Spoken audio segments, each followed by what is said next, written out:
नमस्कार, मैं रचना शर्मा चढ़ती कला टाइम टीवी देख रहे सभी दर्शकों का स्वागत करती हूं। आप देख रहे हैं हरियाणा न्यूज। समाचारों की शुरुआत से पहले एक नजर आज की मुख्य सुर्खियों पर।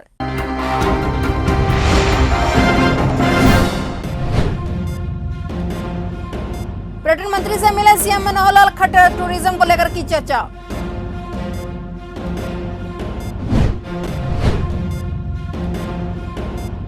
करनाल में नगर पालिका कर्मचारियों ने की नारेबाजी, मांगों को लेकर जताया रोष। हरियाणा में संक्रमण का घटा ग्राफ 99% घट चुके हैं। हरियाणा में रोज मिलने वाले मरीज।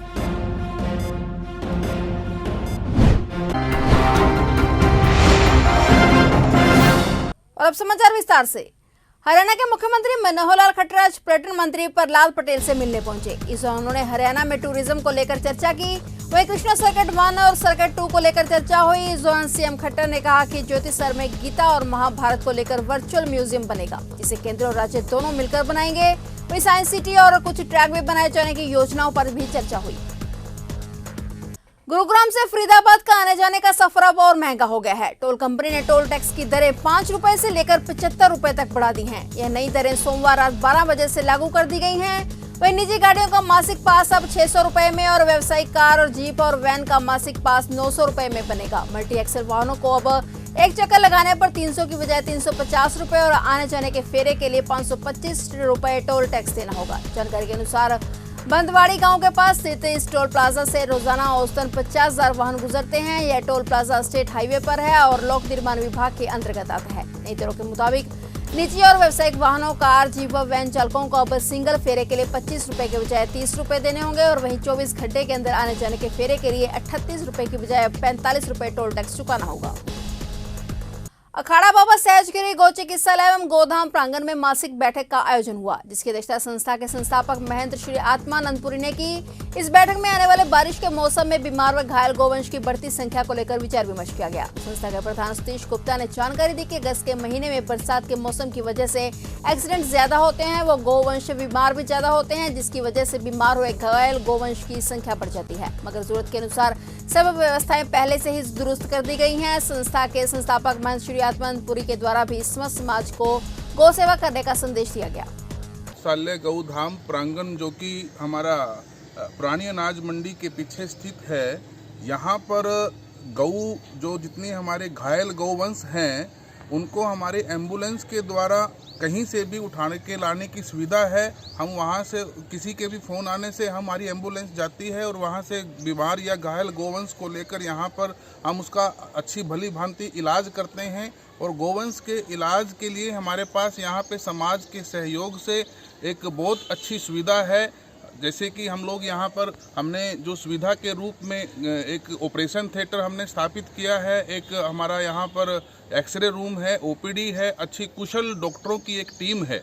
तो ये समाज के लिए एक बहुत अच्छे बड़े सौभाग्य की बात है कि करनाल शहर में हमारे जो हमारे आराध्य देव गौ माता है उसके इलाज के लिए एक समाज के सहयोग से और हमारे महंत आत्मानंदपुरी जी जो संस्था के संस्थापक हैं उनके सहयोग से, उनके आशीर्वाद से करनाल में इस गौ चिकित्सालय को शुरू किया गया है। और आज इस गौ चिकित्सालय के प्रांगण में एक हमारी मासिक बैठक का आयोजन भी हुआ, जिसकी अध्यक्षता हमारे महंत आत्मानंदपुरी जी ने की। और आज इस उपलक्ष्य में गुरुजी के आशीर्वाद से और उनके कर कमलों के द्वारा आज गौ चिकित्सालय प्रांगण में पौधारोपण का आयोजन भी किया गया। इस अवसर पर काफ़ी सारे फलदार पौधों का आज रोपण किया गया। जिले के सबसे बड़े नगर कलायत में जेजेपी बुद्धिजीवी प्रकोष्ठ के प्रदेश अध्यक्ष प्रोफेसर रणधीर सिंह ने जेजेपी बुद्धिजीवी प्रकोष्ठ के जिला अध्यक्ष मास्टर सुरेश राणा के निवास स्थान पर संगठन के विस्तार के बारे में चर्चा की। उन्होंने कहा कि हमें इस प्रकोष्ठ को आगे चलकर चौपालों तक पहुंचाना है ताकि ज्यादा से ज्यादा लोग इस पार्टी की नीतियों से जुड़ सके। लंबे समय तक मेरे ऊपर इनसो की प्रभारी की जिम्मेवारी रही है, तो मैं ये चाहता हूँ कि बुद्धिजीवी जो संगठन है, प्रकोष्ठ है, सेल है, हम उसको इतना मजबूत बनाएं कि इस संगठन को हम जन चौपाल तक, गांव-गांव तक, हर गली शहर तक, मोहल्ले तक लेकर जाएं। तो अब तक कितने पद वितरित किए जा चुके हैं, कितना संगठन मजबूत किया जा चुका है? हमने 22 जिलों के प्रधान बना दिए हैं और 62 जो पदाधिकारी हैं स्टेट बॉडी में senior vice president, president, secretary general और जनरल सेक्रेटरी और सह सचिव के पद पर हमने नियुक्त किए हैं। तो आगे क्या रणनीति रहेगी जसपा की? आगे रणनीति ये रहेगी सर कि इस संगठन को हम जल्दी ही स्टेट बॉडी की मीटिंग हम बुलाने जा रहे हैं और उस मीटिंग के अंदर, स्टेट बॉडी की मीटिंग के अंदर डॉक्टर अजय चौटाला जी और दुष्यंत चौटाला जी जो हमें दिशा निर्देश देंगे, हम उन्हीं दिशा निर्देशों पर चल करके संगठन में और समाज में काम करने का काम करेंगे। हरियाणा के फरीदाबाद जिले में पड़ोसी का कुत्ता पीछे पड़ा तो बैलेंस खोकर एक शख्स तीसरी मंजिल से गिर गया। चोटिल होने के बाद जब अस्पताल ले जाया गया तो उसकी मौत हो गई। ये मामला फरीदाबाद की अचीवर सोसाइटी का है, जहां परिजनों ने पड़ोसियों के खिलाफ पुलिस को शिकायत दी है। समीर अपने परिवार के साथ फरीदाबाद की अचीवर सोसाइटी के 6ठे फ्लोर पर रहते थे। जब वे सीढ़ियों से नीचे उतर रहे थे तभी चौथी मंजिल पर रहने वाले पड़ोसी का कुत्ता खुला हुआ था जो समीर के पीछे पड़ा और कुत्ते से बचने के लिए समीर भागे तो वह तीसरी मंजिल से नीचे जा गिरे। इस दौरान समीर को काफी चोटें आई और उनका काफी खून भी बह गया, लेकिन अस्पताल में इलाज के दौरान उनकी मौत हो गई। ये हमारे सिस्टर के हस्बैंड के बारे में है, समीर माथुर, जो फरीदाबाद की एक कॉलोनी है अचीवर्स हाई सोसाइटी, वहाँ का हादसा है। हमारी सिस्टर और वो लोग 6th फ्लोर पे रहते थे सोसाइटी के, तो उनका कोई फ़ोन आया था और वो फ़ोन से बात करते हुए नीचे की तरफ उतरे हैं 6ठे मंजिल से।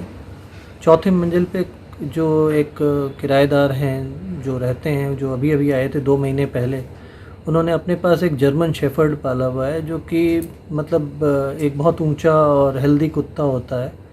एक बड़ी बिल्डिंग, मल्टी स्टोरी बिल्डिंग में किसी को रखना नहीं चाहिए अव्वल तो, और अगर कोई रखता है तो उसे बांध के रखना चाहिए संभाल के।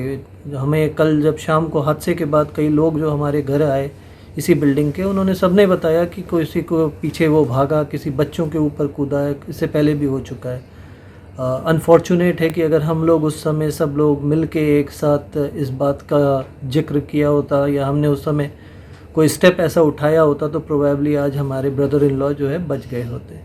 तो वो जब फ़ोन करके पे बात करते हुए जो है तीसरी मंजिल पे पहुँचे हैं तो वो कुत्ता उनको दौड़ाया है, और ना जाने वो किस तरह से दौड़ाया है या उनके ऊपर चढ़ा है, क्योंकि जिनका कुत्ता था उन्होंने मोस्ट प्रोबेबली देखा है और वो वहाँ तीसरी मंजिल से गिर गए। करनाल में अपनी मांगों को लेकर नगरपालिका सफाई कर्मचारियों ने नगर निगम कार्यालय में गेट मीटिंग कर रोष प्रदर्शन किया और नारेबाजी की। नगरपालिका सफाई कर्मचारियों ने मांग करते हुए कहा है कि उनको समान काम समान वेतन दिया जाए और सीनियरिटी के हिसाब से सफाई दरोगा लगाया जाए, 24,000 वेतन दिया जाए। कर्मचारी ने कहा कि वे अपनी मांगों को लेकर पिछले काफी समय से संघर्ष कर रहे हैं, लेकिन उनकी कोई सुनवाई नहीं हो रही है। कर्मचारियों ने चेतावनी देते हुए कहा है कि यदि उनकी मांगे नहीं मानी गई तो वे कल काम छोड़कर हड़ताल करेंगे, जिसका खमियाजा सरकार व नगर निगम प्रशासन को खुद भुगतना होगा। नगर पालिका कर्मचारी संघ हरियाणा जो 4 दिन से आज आंदोलन पे है, वो सारी हमारे कमिश्नर महोदय की बात है। कमिश्नर महोदय ने जो 26 अप्रैल का जो समझौता हुआ था नगर पालिका कर्मचारी संघ हरियाणा के प्रतिनिधि मंडल के साथ, वही हमारी जो मांगे थी, जायज मांग है हमारी, जो समान काम समान वेतन है, ऊपर से लेटर आया हुआ है, हमारे हरियाणा सरकार का लेटर भी है, इनको दिया जाए तुरंत प्रभाव से, उसमें देने में आनाकानी कर रहे हैं। और नंबर 2, जो हमारी सीनियरिटी के बेस पे ये सीनियर साथी को दरोगा लगाना है, हमारे म्युनिसिपल कॉर्पोरेशन के एक्ट में लिखा हुआ है, भाई सीनियर बेस पे दरोगा लगाया जाए। और ये जो सुपरवाइजर की पोस्ट है जो कमेटी के अंदर है ही नहीं, उसको हटा के उनको झाड़ू पे लाया जाए, झाड़ू का काम कराया जाए और दरोगा नियुक्त किया जाए, ये हमारी मांग है। कोरोना की दूसरी वेव के बाद अब डेल्टा प्लस वेरिएंट का खतरा बढ़ने लगा है। भारत में डेल्टा प्लस वेरिएंट ने दस्तक दे दी है। हालांकि करनाल में अभी इसका कोई मामला देखने को नहीं मिला है और इस वेरिएंट को लेकर कल्पना चावला मेडिकल हॉस्पिटल में रिसर्च चल रही है। फिलहाल कोरोना के डेल्टा प्लस वेरिएंट का कोई भी केस करनाल या आसपास नहीं आया है, पर छोटी से छोटी लापरवाहियां भी इसके खतरे को बढ़ा सकती हैं। ऐसे में जरूरत है कि हमें सावधानी बरतनी चाहिए ताकि डेल्टा प्लस वेरिएंट को फैलने से पहले ही रोक लिया जाए। क्या तैयारियां जो है नया डेल्टा जो वेरिएंट है, इसमें जो हमारे मेडिकल कॉलेज है वहाँ पे इसके लिए संपूर्ण रूप से रिसर्च चल रही है और इसमें जो भी इसकी आगे प्रिवेंटिव मेजर्स आएंगे, किस तरीके से ट्रीट करना है, वो उनकी पूरी तरीके से तैयारी है। यहाँ पे करनाल में किसी भी तरह की चिंता की आवश्यकता नहीं है। केसेस भी पिछले कुछ समय में ड्रॉप हुए हैं, तो जल्दी ही हम जो है अग्रसर हैं कि जिले को कोरोना मुक्त। हरियाणा में कोरोना संक्रमण का ग्राफ लगातार नीचे आ रहा है। प्रदेश में 24 घंटे में महामारी के 96 नए केस मिले हैं। बता दें कि हरियाणा में 137 दिन बाद नए केस 100 से भी कम मिले हैं। इससे पहले ऐसी स्थिति 10 फरवरी को थी। नए संक्रमितों के सामने आने के बाद प्रदेश में कुल महामारी के मरीजों का आंकड़ा 7,68,474 तक पहुंच गया है। हालांकि इनमें से 7,57,480 मरीज ठीक होकर घरों को लौट चुके हैं।